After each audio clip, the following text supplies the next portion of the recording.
Yo, hello, welcome to Yo. fall. This is fall. Weather's changing here. It's fall here in the Yeah. Canadian Rockies at clear sky. It is. Starting And to see yellow. we're losing our nice summer shadows as the light changes, which is a very weak lead into today's topic.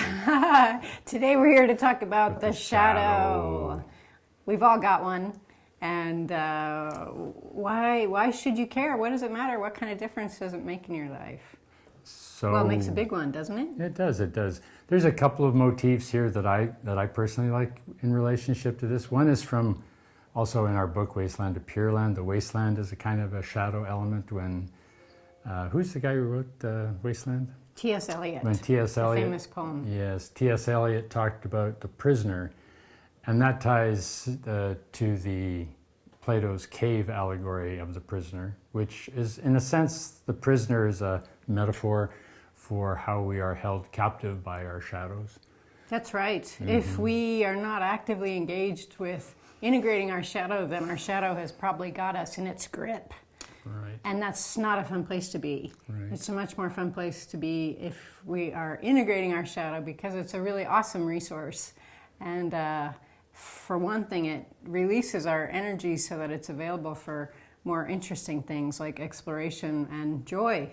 Right. And on that same note, it creates a divided house, shadow ego, and it brings both players together, working together, as Catherine mentions, to be able to feel free from all sorts of sufferings that arise because of our shadow. You could say, in a way, that all suffering or struggle or anxiety or worry or anger or fear and the restlessness in the consciousness is in fact a manifestation or a appearance from the energies caught in the shadow behind. So maybe we will give you, if you don't already know it, Plato's allegory of the cave. Could we talk first about what definition we're using when we talk about the shadow? Sure. Okay, so what is the shadow? What do we mean by that? When we talk about the shadow, we're talking about it as described by Carl Jung, the famous psychologist. So these are mostly desires, drives. They could be ideas that are trapped in the unconscious or subconscious.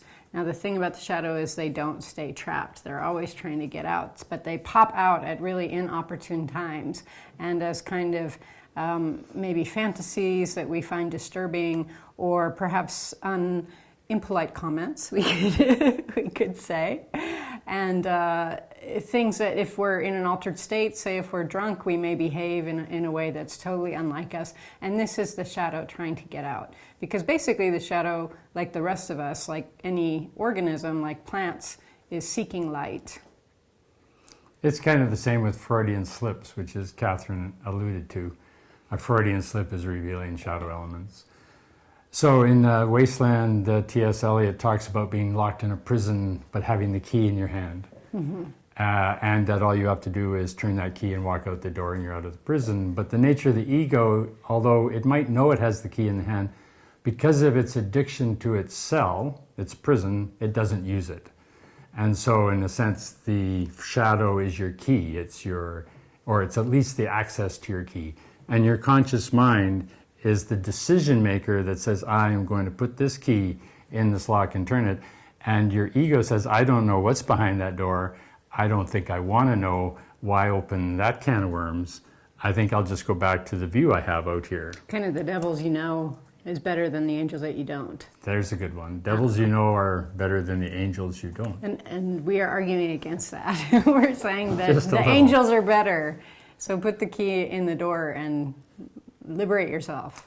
So let's tell you about Plato's cave, shall we? Please. All right. So in Plato's cave allegory, the prisoners, the same as T.S. Eliot's Wasteland, are chained to a wall, chained, and they're facing a wall. So they can't see what's behind them. They can't turn their heads. They're just facing this wall, and all they can see is what appears on the wall. Behind them is a fire, and the fire is burning. And between the fire and the prisoners, there's a walkway where puppeteers walk back and forth. That's the allegory for the ego being a bit of a puppeteer.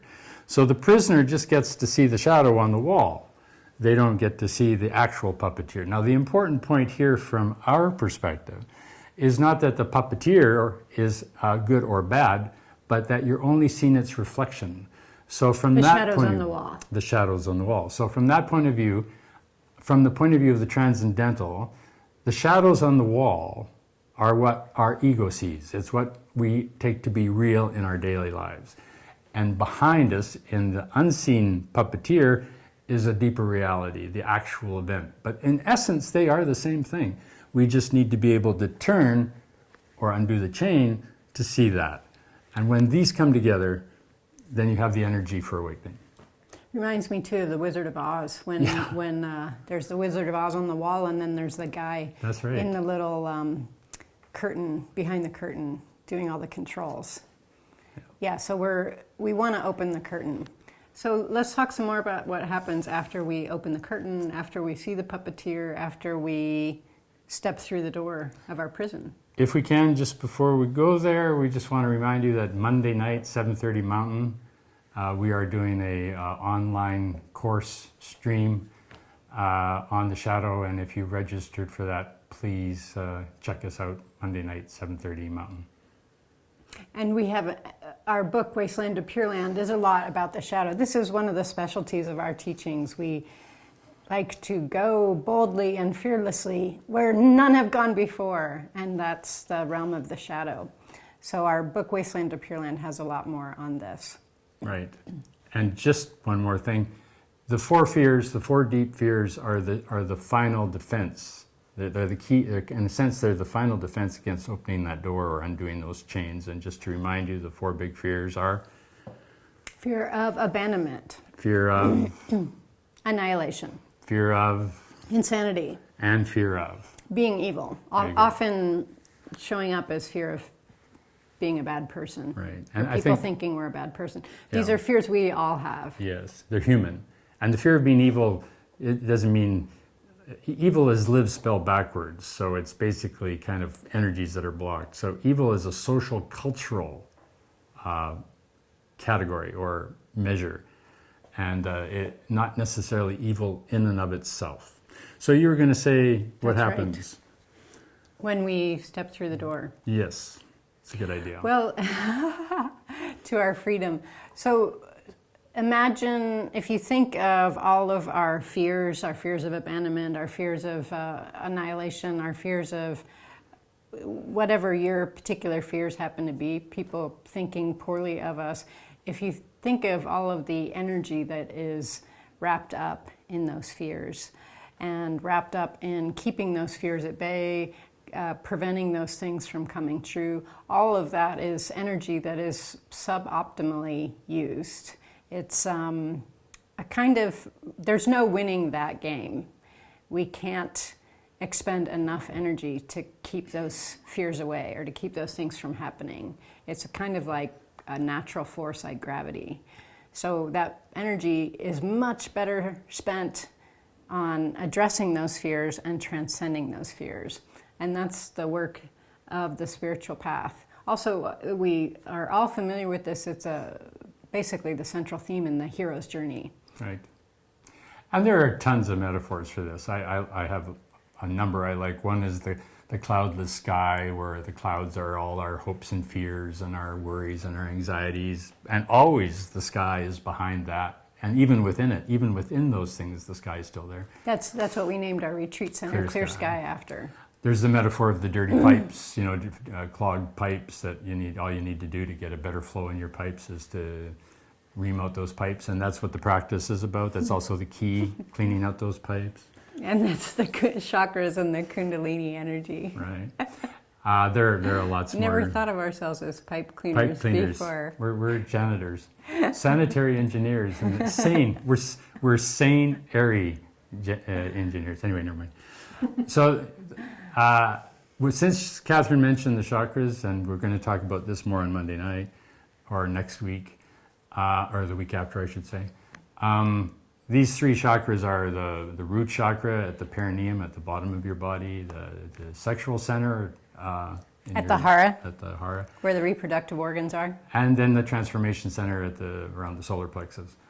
And so these three centers are the home for our fears about resources survival, our fears about identity, which is sexuality is largely about identity, and power and control at the solar plexus. And these things, you can see these things manifest in your life every day in terms of when you get upset, when you get frustrated, when you get irritated, when you get defensive, when you get aggressive. These are all manifestations of blocked energies in these three chakras, and that's why sex and violence can be linked. Yeah. And may I add, we might think, oh, I don't have those feelings, but if we have people close to us who are demonstrating these feelings big time, that's just us projecting our shadow onto them. Right. And in a sense, then you can tell when you're in your shadow if you don't feel bliss, clarity, and non-clinging. So if the bliss isn't there, and we're not talking about bliss dancing naked on top of the moon, but we're just talking about being in a really good, feeling clean good space. If you don't feel clear and not troubled by thoughts and feelings and irritating sensations, and if you're not hanging on to what you think you need or want, then you're in a clear state. And if you're not, you are in some ways a prisoner, chained, facing a wall. That's right. One of the reasons that those first three chakras are so important, and why it's so important to get right with these issues around survival and sexuality, identity, and power and control. We really need to get to a good space with these. And please note that doesn't mean get enough money or, get the perfect partner or have control over our lives. That's kind of smoke and mirrors. Those are not the real issue. The real issue, as Sensei's saying, is just being in a good place in every moment, feeling good. And we need that because we can only dwell in the upper chakras, for example, the heart, or for example, with good self-expression in the throat, or with this amazing intuition and connection with other life forms, with other people, if those first three chakras are in a good state, because that's our foundation in order to be able to live from our heart, for example. And just add the last one, the crown chakra, right? So the connection with the intuitive is the pituitary, and the crown chakra is your wisdom mind. So once those energies that we're talking about in the shadow start moving, then the heart opens, and not just, as Catherine says, communication within oneself, but one's ability to understand what somebody else is actually saying. Mm-hmm. When we're in our shadow elements, or when they're nebulously under there tweaking along, our ability to understand how another person speaks or talks or communicates hindered, because we're interpreting through our own way we need to see things. So when these things move, as Catherine's indicating, then the crown chakra can open and the transformation can occur. So if those first three chakras, if those shadow issues are not healthy, not well resolved, we're not in a good place with them, we can visit these other chakras. But if push comes to shove, if we get in a stressful situation, we'll kind of get dragged back to those sort of imbalanced lower chakras. Right. And that's not a fun place to be. No. And we wish fun for you. Fun. Big fun. Fun. Play. Happy. And the planet needs it, right? The planet needs healthy people. Cool. So returning to the shadow, because that's what this is about, and we don't like dwelling on the negative, but in a sense, once you remove the negative, what's left is the positive. So in other words, if you remove the positive, you would not get rid of the negative. It would still be there. But if you get rid of the negative, the positive's there, and you don't have to do anything. It's just sitting there waiting for you. But the difficulty is that through our conditioning and our social, cultural, and genetic and biogenealogy, epigenetic conditioning, I never remember that word. Through our epigenetic conditioning, people that are born into the world are born into that kind of prisoner motif. It's not that somebody's doing it to you particularly, it's just it is. And in order to be a human being, we come in with this ego, starts around 2, and the ego by definition gets locked into its patterns by identification and naming and ownership and all that Conditioning. stuff. Conditioning. Basically. And then That's the status quo. Status quo. Right. And we're all there. We're all born there. We all live there. And even after awakening, you're still there. However, the difference is you can see the sky behind the clouds. The clear sky. The clear sky. So with these elements at work, they're at work all the time in our being, even while we're being fairly decent people. The ego isn't a bad thing. The ego is a decision maker, it's a planner, it's an organizer, it's a discriminator, it's a namer. It's done a lot of amazing things. It's done art and music and science and dance. This is the ego? Yeah. You're talking about? All of this stuff is wonderful. Insofar as these four fears that we mentioned at the beginning are still there, they are shading and coloring. And so they come up at really weird moments. Like you can be in a meeting with your boss and he gives you a look that triggers your dad's criticism, and now you're in dad mode, and all you're trying to do is figure out whether to raise the price or lower the price. Or one I like too is you're meeting a friend for coffee and they're late, and you imagine that they actually hate you, or they don't love you anymore, is probably a more likely one. And then they finally arrive and it turns out that, they had car trouble. So you can see how this fear triggers the heart chakra into a negative. Catherine said they don't like me, or they hate me, or now I don't like them, I hate them. That's usually one follows the other. Right. The reason the heart goes into that malformation is because of the block in the shadow elements in the four fears. So once you contact and allow the four fears to be there and recognize that they're of the ego, they're not of the whole being, then the ego can still have its little storyline. But underneath, the wise person in you goes, yes, this is just the ego fucking around. I'm going to name the four fears again. Fear Yes. of abandonment. So that's when our friend doesn't show and we think they don't love us. Annihilation. Can we stop there for a minute? Can I run Yeah, through them real yeah. quick? Fear of annihilation. If I do this, I'll be taken over or destroyed. Fear of insanity. And fear of being evil or being a bad person. What did you want to say? Just to comment on a couple of them. Fear of annihilation, you see this sometimes out on the streets. We see these really amazing 50-year-old women, 40, 50, 60-year-old women. They're vibrant, they're alive, they're successful, they're amazing. And then their daughters are with them, and the daughters are kind of dowdy. Doubters. They're kind of dowdy, or they don't have any real sexual energy, libido. The same jam that their mothers have. Yeah, they look kind of like they're like ghosts. And in fact, that's the annihilation. That the daughter has been annihilated, so the mother can be huge. It could be the father, could be the son, but you get the idea. And so this annihilation is the daughter is sort of being annihilated, and then the mother, or the father, whatever, it doesn't matter. The mother is kind of being the big star, but she's not so confident about her big star, because why is my daughter sort of not living up to my standard? It's showing her shadow. That's a big thing about letting other people shine. Letting other people shine, which is one of the four Brahma Viharas. One of the divine abidings is sympathetic or empathetic joy. Have joy in other people's successes. Did you have a question, Carl? Yeah, there is a question. So there's a question from Ruth. Hi 11. Ruth. She says, basically, if we are in any state other than bliss clarity, And non-clinging. Yeah, okay. Are we in some way entangled with the shadow? Yep. The non-clinging is important because it's very easy to cling to bliss. Yeah.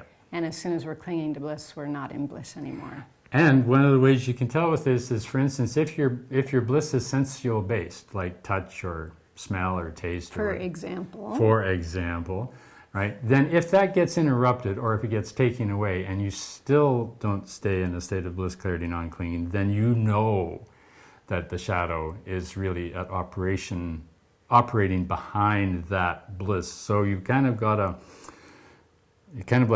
icon on a computer rather than the person behind the computer. The icon is in bliss, but the person behind it is the avatar. Yeah, the avatar is in bliss, but the person behind it is not quite so clear. right. So, and each of us have our preponderances, but most of us are pretty similar. So some of the common ones are a need for attention, a need for love, and affection. And it's not, of course, those are wonderful things, but we need to be okay if that doesn't happen to be showing up in the mandala in the moment. And the way to that is if we have contact with the fact that the universe is always in a state of love, and that's one of the synonyms for bliss. It's a kind of mellow state, like contentment. Then I don't need to get that from somebody else. Yeah. Let's talk a little bit, thanks for the question, Ruth. Let's talk a little bit about the fear of insanity. Fear of insanity really has to do with how your neighbors see you or how your parents see you.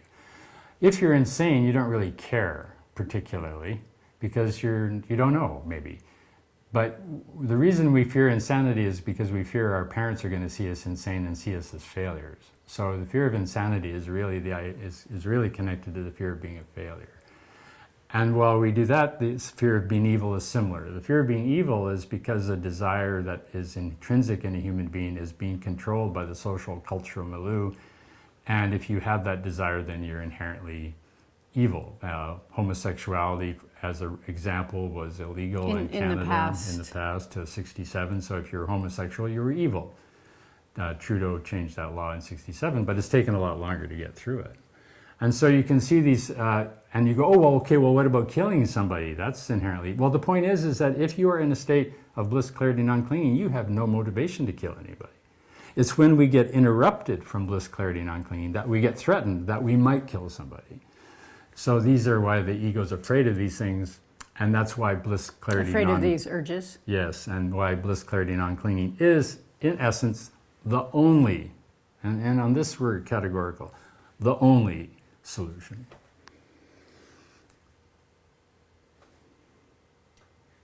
Yes, 10 minutes. And on that note, this is why we meditate. We're on about the shadow. We're on about integrating the shadow.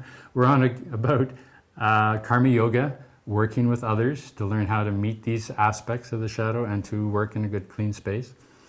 We're on about meditation. And the reason for meditation is because in order to learn to be alone in bliss, clarity, non-clinging, you need to be quiet. And so Blaise Pascal, the famous French philosopher, said suffering is the inability to sit quietly in an empty room, doing nothing and being in a state of bliss, clarity, and non-clinging. And once you learn to do that in meditation, you can carry that through a war zone. Yeah, there's no substitute. There's just no substitute for meditation. It's really the best. It's indispensable. And as Sensei said, we need to learn to be okay alone and quiet. And then we also need to learn to be okay in any kind of ruckus with whoever happens to show up. And karma yoga is awesome for that, because for sure all of our buttons will get pushed, and then it's a container to work through those buttons that are getting pushed. Whereas something like our career, if our buttons get pushed, we might just kind of put a stiff upper lip on and go home at the end of the day. And the issues won't necessarily get resolved. And you can argue that all disease in the body, all disease in the mind is based on this inability or unwillingness to meet the bliss, clarity, non-clinging mind. And so in meditation... You mean, can you say a little bit more about that? So the organism is kind of twisting and turning and attacking itself, for example. Right. Or others. Or others. Because of the fears. Mm-hmm. And because of the energy blocks. The energy blocks. And because it doesn't have good enough access to this bliss, clarity, non-clinging. So we meditate in order to strengthen our access. But when we first start meditating, the ego now, not having all its normal distractions and things to go to kind of forget that it's in chains, now that you're meditating, it goes, oh, I'm in chains. I'm being chained into this thing. What is it that's behind me, Plato? Right? And to do that, right, it's going to be noisy at the beginning. So meditation takes some time, because you got to realize, no, I am not turning back to the shadows. I want to open these chains and see what's going on behind. And that's why meditation. Unlock these chains, yeah. Unchain me. So if you're starting out in your meditation practice and your mind is going crazy and you think, uh-oh, I don't think this meditation's working, it's making my mind worse, that's completely normal. And it's just showing us how all the stuff that's going on under the surface. And we have to see that in order for us to learn to allow it to pass away. And this is why, this is why we have 4 pillars. The karma yoga to see the shadow at work with others. Shadow work to see the shadow at work inside myself. Meditation in order to clear the space to see that bliss, clarity, non-clinging in order to have the strength to do that. And what's our 4th pillar? Study. Study. And study in order to know what the frick we're talking about. You had something to say. Yeah, I have a question on the meditation aspect. So there's a lot of meditation training out there, right? You can get an app on your phone. You can do all sorts of courses. So when you say meditation, what are you actually meaning? Like what kind of meditation? This is... Great question. This is good. Any kind of start is better than nothing. You know, a journey of 1,000 miles starts with a first step. So a first step is great. But in order to go deeper, it's proportional to the amount of time and energy you put into it. So if you put 5 minutes of meditation in once a week, you're going to go this deep in terms of getting free of those chains, right? Because you got to get to the bottom to free the chains. If you meditate an hour 5 days a week, you're going to go deeper and so on. So in order to get to the core of bliss, clarity, non-clinging, you got to learn to be comfortable alone and be in a state of bliss, clarity, non-clinging, even if there's a lot of noise on the surface. Okay. I'm waiting to, you keep coming closer and closer. It's because I love you. I'm waiting, I know. Yeah, that's Your turn. That's a great question, Cara. It's, as Sensei says, any meditation is good, and it takes a while acquiring habits is hard, so it does take a while to get that custom developed. And we are really strong believers in the value of teachers and the value of a supportive community of practitioners. And that is because all kinds of stuff comes up in meditation, and it can be a little disconcerting. And it's really valuable to have people who we can ask. It seems disconcerting to us as individuals, but it's usually, as I mentioned before, pretty universal. So anyone who's had a long-term meditation path will recognize these things and be able to reassure the person, give them more confidence that they're on the right track, and help guide them on optimal ways forward. It's also really important, there's a foundation to the spiritual practice on which we can build a lofty structure, we'll say. If we want to have very exalted experiences, that foundation needs to be very strong. So we really encourage people to have a bona fide teacher, check their credentials, make sure they've got a teacher, have been practicing for a long time, so that they can help us have a very sound foundation on which to build. And, not everybody has those things, and they might be a really excellent stepping stone on the way to finding a more experienced teacher. I think we need a wide-angle camera. Yeah, we do. We do. We need a wider angle. I just want to make one more point before we end, because I think we're at the end, is that the closer you get to the shadow's core, the louder the monsters get. So this is, again, mirroring the hero's journey. That while we're busy in the world, we're just bugged. We have this bug or that bug, or we're happy today and sad tomorrow, right? But as we get closer to the shadow, the monsters get much bigger and much louder, so it makes we think, oh, I'm actually getting worse, but you're not. Like these monsters. Yes, back here. You get, as the monster gets louder, you get calmer. As you get calmer, the monsters get louder, and as that marriage reaches a kind of balance point, then you see behind the monster is the bliss, clarity, non-clinging. The ego incorporates that, takes it as its own, and now can go out in the world much happier. And Cara had a question. And then our monsters are transformed into our helpers, our team. Oh. So it's really awesome to have these big, powerful entities on our side. Tell them about the temples in Japan with the monsters on the outside. Yeah, so at some temples in Japan, it depends on the sect, but at the entry to the gate, at the gateway, they've got these big, fierce-looking statues that are very scary looking, and it's meant to warn people. You only enter here if you have courage. And dedication. And if you have the courage to go through on the other side, where the flip side of where the monsters are usually flowers. Yeah, pastoral, beautiful nature scenes. Yes, Cara? Yeah, thanks. 2 more quick questions. So just following up on the meditation, Ruth asks, what if meditation is too or very uncomfortable? Too uncomfortable, very uncomfortable. Well, that's a very good question too, because that's the point. The point is the shadow is very uncomfortable. So you need, as Catherine just said, you need dedication, you need determination, and you got to come to the point where you realize that facing a wall of shadows in chains is no longer tenable. So until we recognize that this isn't working and it's not going to work, and no matter how long I sit here, I'm still going to be in chains, then you do it. And it's not as bad as it sounds, because as you go through it, it gets easier and easier. Also, it's helpful to extrapolate. When we meditate, we're really just seeing our own mind. Right. So if meditation is really uncomfortable, stopping meditating isn't going to make Us comfortable.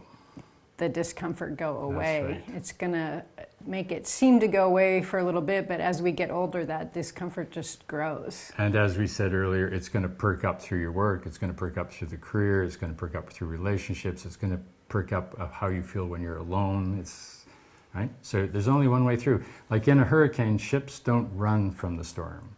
Ships turn their prow? Prow. I don't know. The front. Ships turn their front into the storm so they can ride the waves. But if they run from it, we're going to be bashed all over Tossed the around, place. yeah.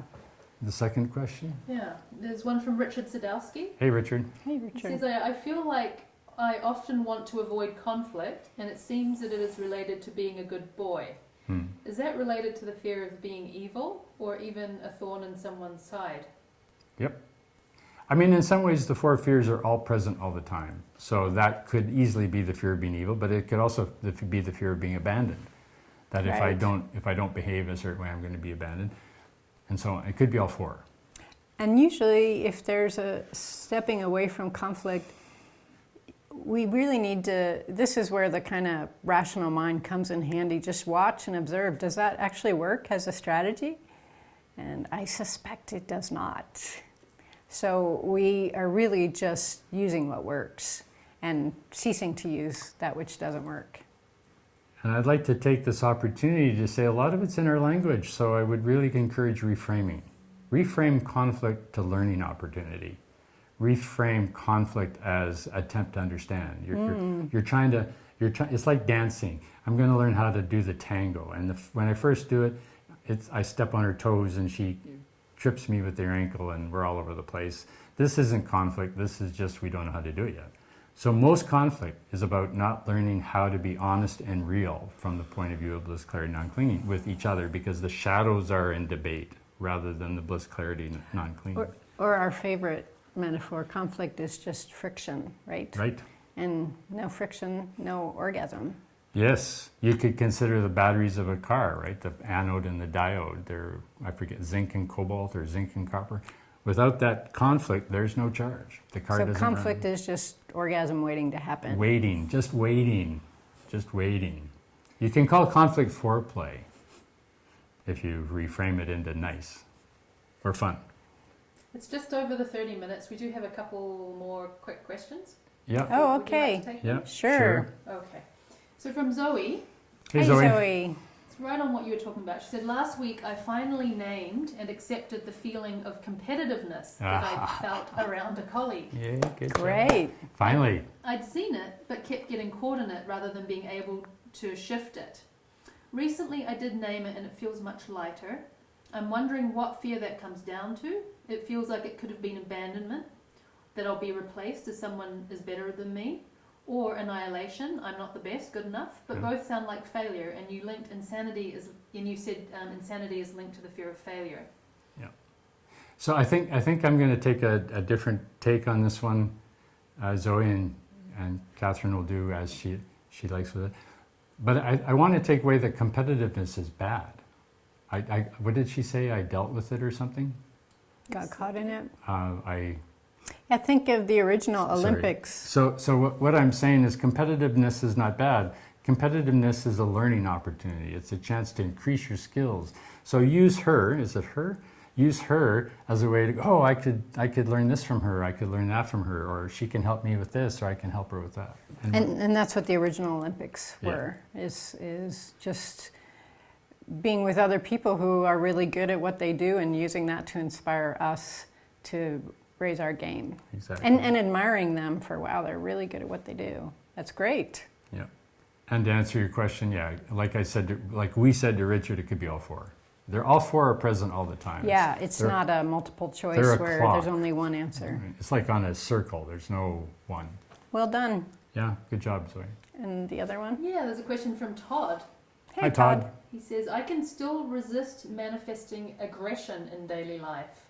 Does resistance mean it hasn't been integrated, or is it a matter of stages? Yes. Well, great question, Todd. So resistance is the classic example of energy that's suboptimally spent, because it takes a lot of energy to resist. And it's the opposite of going with the flow. It's the opposite of like an Aikido move where, if someone's attacking us in Aikido, we can meet them head on. That's going to take a ton of energy, or we can use their energy to get to a place where we want to get to a better place. Yeah. So we're promoting the Aikido. Non-resistance part. Exactly. And I would like to say the same thing to you, Todd, that we said to Zoe, which is resistance isn't necessarily bad. Resistance is like strengthening, like you do isometrics where you push against the wall with your arm to strengthen your muscles. So insofar as you resist conflict, right, you're resisting growth and strength because, what did he say, conflict? Resist manifesting aggression. Aggression means to move towards, right? So you're basically resisting moving forward. You're resisting moving into a relationship where you will be pushed and pulled. You're trying to remain quiet. It's called the sin of quietude. So don't think of it as a negative necessarily. See it as a positive. So just try aggressing and see what happens. Yeah, like go say hi to somebody in the bar and have a conversation about something you don't enjoy, or as a way of moving forward. Or take a position that you don't normally have, like support Trump or something. Just to see what happens. Well, great to see you all. May you be well and happy. And look forward to seeing you soon. Same time, same place next month. Enlighten-Up on Facebook. And just to remind you, we have office hours every second Sunday at 3 Mountain. That's tomorrow. You need to register by Friday night, so if you didn't make it to tomorrow's there'll be one in 2 weeks. Plan ahead. And online course on Monday night, so for those. Yeah, and there's actually an announcement that the podcast, your amazing podcast is live, and there's over 50 episodes. Oh! People want to listen to you guys. Whoa! Check out the podcast. You can get more of us than you ever wanted. 50 podcasts. Where do they get those podcasts? It's on iTunes, Podbean, Spotify, and on planetdharma.com. Right. Okay, look forward to seeing you soon. There's 50 of them. Yeah. May all our efforts benefit all beings. May these wholesome and powerful activities eliminate negativity and ignorance while producing happiness and illumination for the uplifting of the world. And be happy, don't worry, it's all a game. It's all play. Go play.